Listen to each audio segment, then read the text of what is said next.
So Sleepless is a film with lots of this is the film.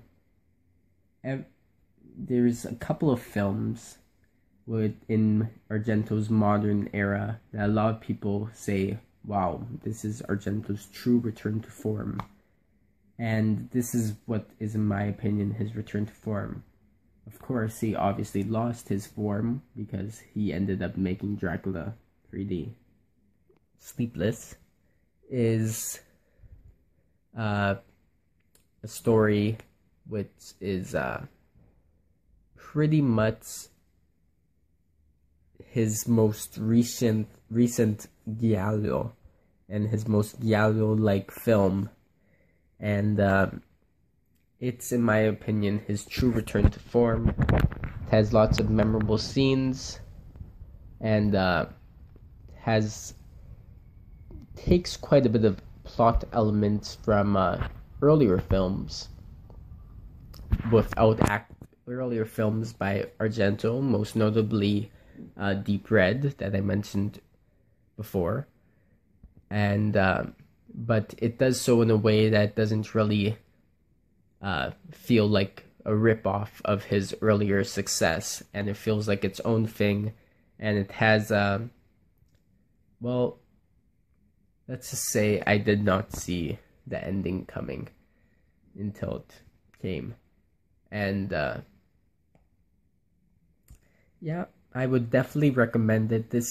We're in his top 9 right now, so pretty much anything beyond this is good material made by Argento to watch. Okay, so at number 8 we have Tenebre, and this might seem a little low to some people who really like this movie, but I did enjoy this movie a lot, and it is one of Argento's best, but it wasn't my favorite of his, and it had quite a bit of flaws that kind of ruined it for me. I did really enjoy this movie. It had lots of great moments. For instance, the crane shot, which goes on for around 2 minutes, is quite impressive. That goes around an apartment building. And a number of other intense scenes, such as the dog chase scene, are also very well done. And the thing about this movie, like I said, it's standard Argento. It's very haunting, and I believe this would be his most graphic and bloodiest film. It was pretty bloody. Oh, I don't know what else to say about that. And makes for a lot of memorable scenes. And it's a Giallo, like many of his other earlier films. But there are just a couple of things which kind of made me not enjoy it as much, including the quoting of Sherlock Holmes, and just a couple of inconsistencies here and there.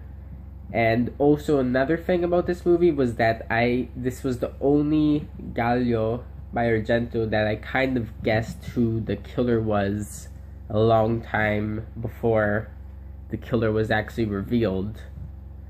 But he does create some doubt in between, so that's good. And it also features a number of very interesting surreal dream sequences. It's not one to be missed, but just not my favorite. This one, however, is more of a favorite now that we're in the top 7. One interesting thing I almost forgot to mention about Tenebre is that there's this segment in which a journalist asks the author, who is the protagonist of the movie.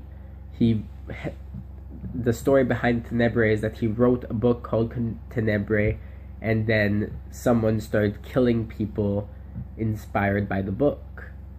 And it almost has this kind of autobiographical feel to it, in that maybe other people were wondering about what if someone was inspired by an Argento movie or something. And there's also a segment in which a journalist is talking to the author and says that his books are misogynist because they have female victims and all. So I'm wondering if maybe Argento was inspired by his own criticisms on his former Giallo films. Just some food for thought. So yeah, Bird with the Crystal Plumage. It kind of has a similar twist in it of Profondo Rosso and Sleepless, in that it reveals the killer, but then that killer's not the killer. This was the first movie I saw of his that kind of did that trick, in that when it revealed the killer, I thought, really, that's the killer? That was like the most obvious person. But then I looked and I saw there's 14 minutes left, and of course within those 14 minutes another twist came out. And I think those last 14 minutes, they might be a little over the top, but they're pretty intense, and one of the more memorable scenes from that movie, which is just full of memorable scenes. Inferno. This was the sequel to Suspiria, the Three Mothers trilogy, and I believe that this is the most atmospheric of Argento's films, and it's really a slow burn compared to many of his other films, which usually start off with all these killings and you see a murder every 20 minutes or so. And well, this movie is more atmospheric, kind of reminiscent of other Italian movies that are slow and then build up to a twist, which Don't Look Now kind of play the homage to that style. And it's kind of like that. It's a lot of people find it boring for that reason, but this is one of those films that you kind of like have to, I don't know, it's an atmospheric film. It's an acquired taste in movies to get used to this atmospheric kind of vibe, rather than action-filled, plot-driven kind of story. And I think it's one of his best. It's really enjoyable, has a number of memorable scenes, and yeah, so that's that. So now next we have Opera. Opera is one of Argento's most beloved films, along with Profondo Rosso and Suspiria, and it's really, I believe it's his most twisted of his movies, as in the plot just keeps on making so many different twists and turns. It has a really interesting concept in which the killer makes a woman wear these things on her eyelids so that whenever she closes her eyes, needles go into them, so that she has to watch the murders as they're happening, and it's quite a frightening concept. And like I said, crazy twist at the end there, and it's highly recommended viewing. I believe this is top 5, so many people would put this in their top 3, but I found that the next 2 films were just a tad bit better. Okay, so now number 4, we got Phenomena.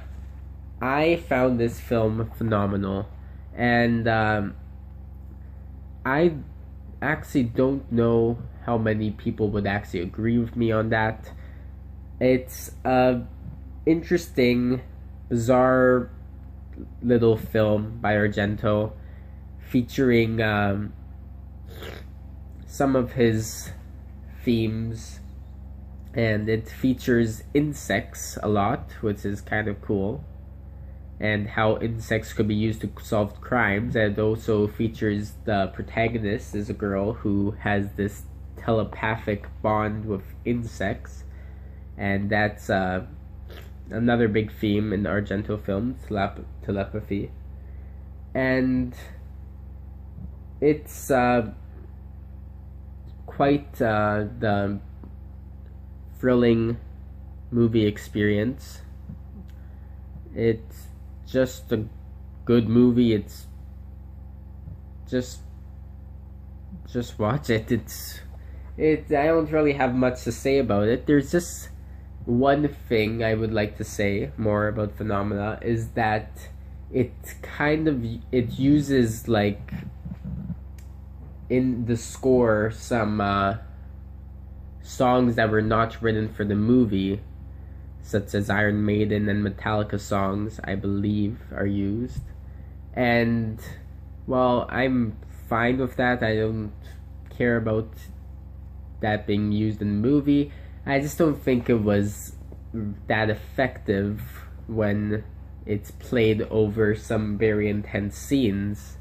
It almost looks like a fan-made YouTube trailer of the movie, and that was the only thing really in this movie that kind of took me out of it. The rest of the movie was phenomenal. Okay.